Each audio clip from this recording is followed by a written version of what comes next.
ज्ञानवापी मंदिर को लेकर के अब जो बनारस की कोर्ट है वहां पर बाकायदा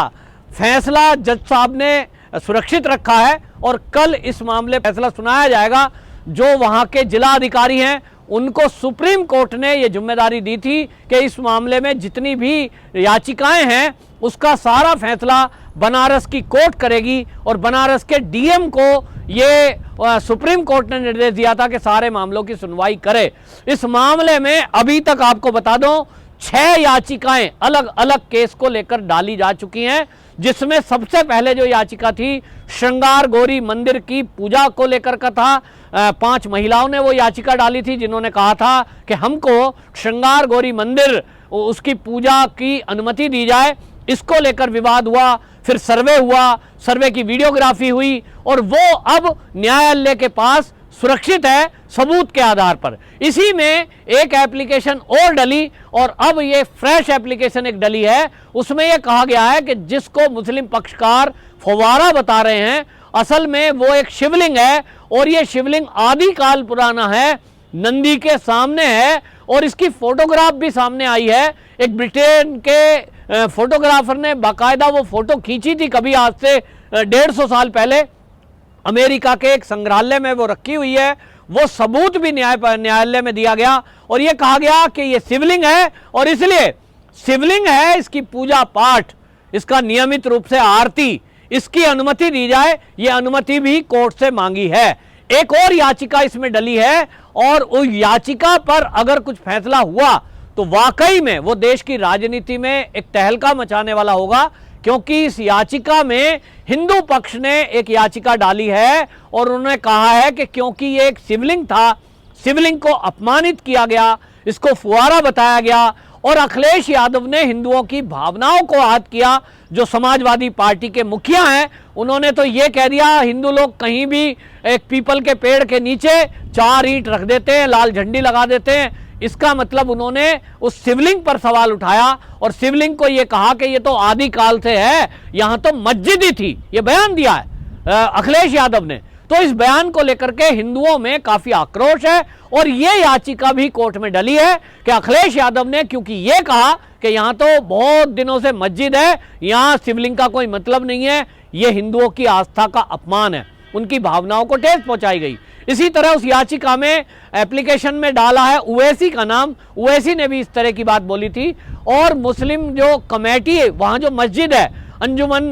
इंतजामिया कमेटी जो है उसके पदाधिकारियों को भी उसमें पार्टी बनाया गया है, उनके भी नाम लिखे हैं और ये कहा गया कि उन्होंने शिवलिंग का अपमान किया है, इसके कारण से उनको भी सजा दी जाए। तो अब कुल मिलाकर के एक एप्लीकेशन ये डली है, एक जो है सर्वे को लेकर डली है और अलग अलग 6 याचिकाएं डल चुकी हैं। अब कल सबसे पहले जो फैसला आएगा वो आएगा इस बात को लेकर के कि इसमें मुस्लिम पक्षकार विवाद बना रहे थे कि ये जो है पूजा स्थल अधिनियम उसके तहत ये आता है और उन्होंने ये कहा कि ये जो है मामला सारा 7/11 एक अधिनियम है, इसमें जो है आपको बता दें सीपीसी का आदेश 7 नियम 11 उसको 7/11 कहते हैं। वो कहते हैं 7/11 के तहत है और इसमें सुनवाई नहीं होनी और वो कहता है प्लेस ऑफ वर्शिप एक्ट। लेकिन प्लेस ऑफ वर्शिप एक्ट जो है वो ये कहता है ये कानून जो है उपासना स्थल कानून 1991 में बना था और ये कहता है कि किसी भी उपासना स्थल पर यदि विवाद है तो उसका सर्वेक्षण गलत नहीं है, उसका सर्वेक्षण हो सकता है। और इसी तरह उन्होंने कहा यह कानून सीपीसी की धार्मिक स्थल की प्रकृति स्थिति की पहचान के लिए जांच और उसके लिए कमीशन का गठन कर सकता है। सर्वे से यह कानून नहीं रोकता। अब जब रोकता नहीं और सर्वे ठीक हुआ, इसको लेकर कल फैसला सुनाया जाना है। इसी में आपको बता दूं हिंदू पक्षकारों ने जो एप्लीकेशन दी है उसमें मांग की है कि एक तो श्रृंगार गौरी की प्रतिदिन पूजा हम कर सकें। ये 5 महिलाओं की तरफ से याचिका है, उस पर भी कल फैसला आ सकता है। दूसरा, वजू खाने में मिला हुआ कथित शिवलिंग, इसकी पूजा करने की अनुमति नियमित रूप से दी जाए, इसकी अनुमति के लिए भी याचिका डली है। एक है नंदी के उत्तर में मौजूद दीवार को तोड़कर और वो जो मलबा है, जो मलबे को ढका गया है दीवार से, दीवार आगे लगा दी है, उसको भी तोड़कर उस मलबे की जांच की जाए, क्योंकि हिंदू पक्षकारों का कहना है कि उस मलबे के अंदर मंदिर के अवशेष हैं, वहां मूर्तियां मिलेंगी, टूटी हुई मूर्तियां मिलेंगी। और जिस तरह से अयोध्या में राम जन्मभूमि में एएसआई ने अपना सर्वे किया था, फिर रिपोर्ट सबमिट की थी, उसी के आधार पर सुप्रीम कोर्ट ने यह माना था कि हाँ वहां पहले मंदिर था, मंदिर को तोड़कर ही मस्जिद बनाई गई। तो ऐसे हिंदू पक्षकारों का कहना है कि उस मंदिर की दीवार के पीछे, मस्जिद की दीवार के पीछे भी जो है वह मलबा ढका गया है, उसकी जांच की जाए। इसी तरह शिवलिंग की लंबाई और चौड़ाई जानने के लिए सर्वे का काम करने के लिए कोर्ट से एक एप्लीकेशन लगी है। ये इसलिए किया जा रहा है क्योंकि जो पुराने इतिहासकार हैं, वो जो विश्वेश्वर महादेव की फोटोएं और जो हाथ से बने हुए नक्शे हैं, उसमें बाकायदा शिवलिंग की नाप लिखी हुई है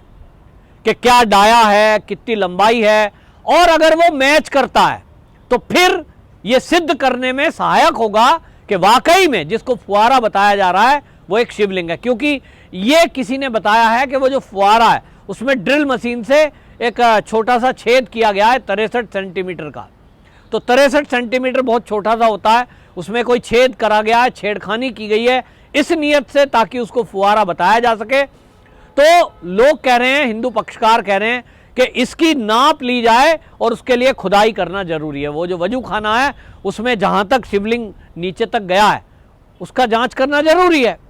तो वो जांच होगी तो पता लगेगा शिवलिंग की लंबाई और उसका जो डाया है क्या वो उतना ही है जो हमारे धर्म शास्त्रों में लिखा है, जो वहां के इतिहासकारों ने लिखा है। तो ये सब इसकी जांच होगी। दूसरा, वजू खाने के लिए ये एप्लीकेशन में कहा गया है कि जो वजू खाना है, जिसको सुप्रीम कोर्ट ने भी ये कहा कि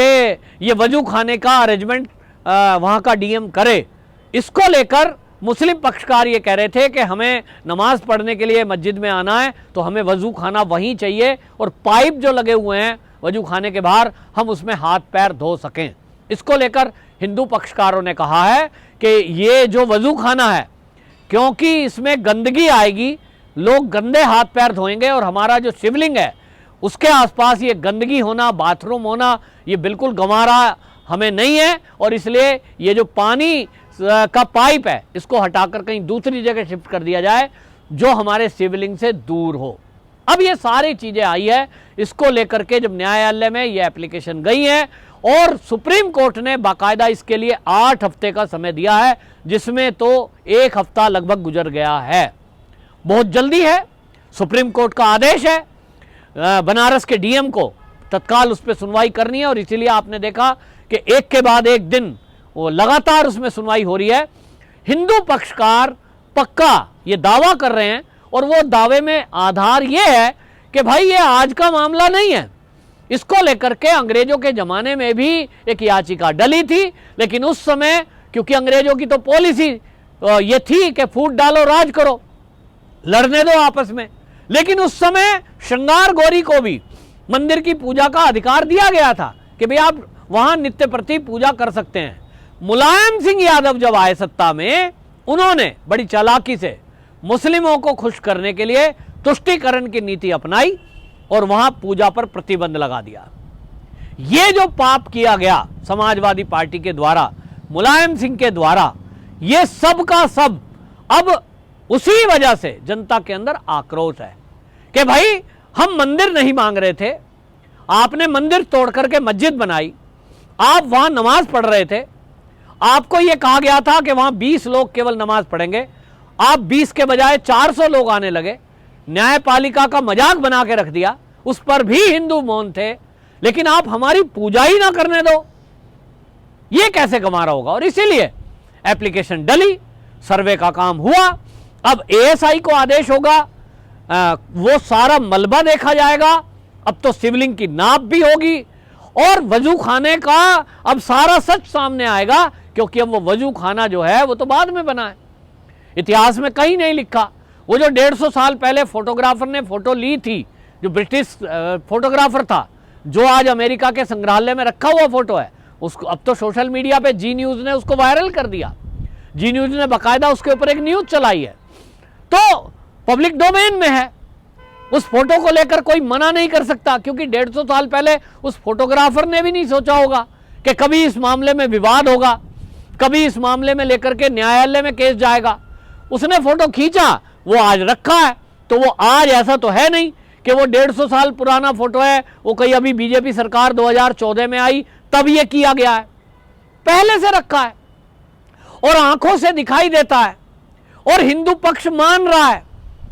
हिंदू पक्ष पहले से कह रहा है ये काशी पूरा क्षेत्र, ये काशी क्षेत्र है जो बाबा जी का क्षेत्र है, जो शंकर जी का क्षेत्र है, भगवान भोले का क्षेत्र है, और इसमें मस्जिद कभी आई भी होगी, अगर बनाई होगी तो औरंगजेब ने बनाई है, 350, 400, 500 साल पहले कब बनाई ये विवाद का विषय है, ये ऐसा ही इसकी जांच करेगी। लेकिन ये तो तय है ना कि मंदिर था, उसको तोड़ करके मस्जिद बनाई गई। इस पर आपको बता दूं, जो ईशा फाउंडेशन के सदगुरु हैं, उन्होंने तो सीधा सीधा कहा है कि भाई मंदिर तोड़कर मस्जिद बनाई गई, इसमें विवाद है ही नहीं, हमें मंदिर चाहिए, मस्जिद कहीं और शिफ्ट करो, बहुत हो गया। और उन्होंने ये इसलिए कहा क्योंकि संतों में आक्रोश है, वो आए वो गए, कोई तुर्क थे, कोई मुगल थे, लेकिन आज जो वैसी टाइप के नेता इस देश में बैठे हैं वो उनके खड़े होते हैं जैसे पता नहीं उनका क्या रिश्तेदार थे वो, और वो यहां देश में बड़े विकास करने आए थे, विध्वंसकारी थे, आक्रमणकारी थे। अब इसको लेकर के जब जनता के अंदर आक्रोश है तो आज जनता ये कह रही है, हिंदू समाज सनातन ये कह रहे हैं, सनातनी, कि 40 के 40 हजार मंदिर एक झटके में कोर्ट के फैसले से नहीं, केंद्र के कानून के बदलने के बाद आने चाहिए। और इसलिए ये मांग हो रही है कि ये जो वर्शिप एक्ट है इसमें खामी है और इसी को बदल देना चाहिए। केंद्र जब नए नए कानून अमेंडमेंट आज तक कितने हो गए संविधान में, एक अमेंडमेंट और करे कि कांग्रेस द्वारा साजिशन ये जो 1991 में पूजा स्थल अधिनियम बनाया गया इसको भी बदलो, इसमें कमी है, और बदलकर एक नोटिफिकेशन जारी कर दो। 40,000 मंदिरों का निर्माण का रास्ता साफ हो जाएगा, बिना लड़ाई बिना झगड़े। वरना इसी तरह कोर्ट कचहरी होती रहेगी, इसी तरह जनता में आक्रोश रहेगा, इसी तरह विवाद पैदा होता रहेगा। और हमने पिछले दिनों देखा काशी में भी किस तरह से माहौल गरमाने की कोशिश कुछ कट्टरपंथी सोच वाले लोगों ने की, मस्जिद के बाहर भीड़ जमा हो गई। अगर योगी सरकार नहीं होती उत्तर प्रदेश में तो कभी भी वहां दंगा भड़क सकता है, लोग भड़का सकते हैं, ऐसी इंटेलिजेंस की भी रिपोर्ट है। तो केंद्र सरकार को तय करना है कि वो पूरे देश में इसी तरह तनावपूर्ण माहौल बनाए रखना चाहती है या हिंदुओं की जो मांग है उसको ध्यान में रखते हुए इस कानून को परिवर्तन करेगी। वंदे मातरम।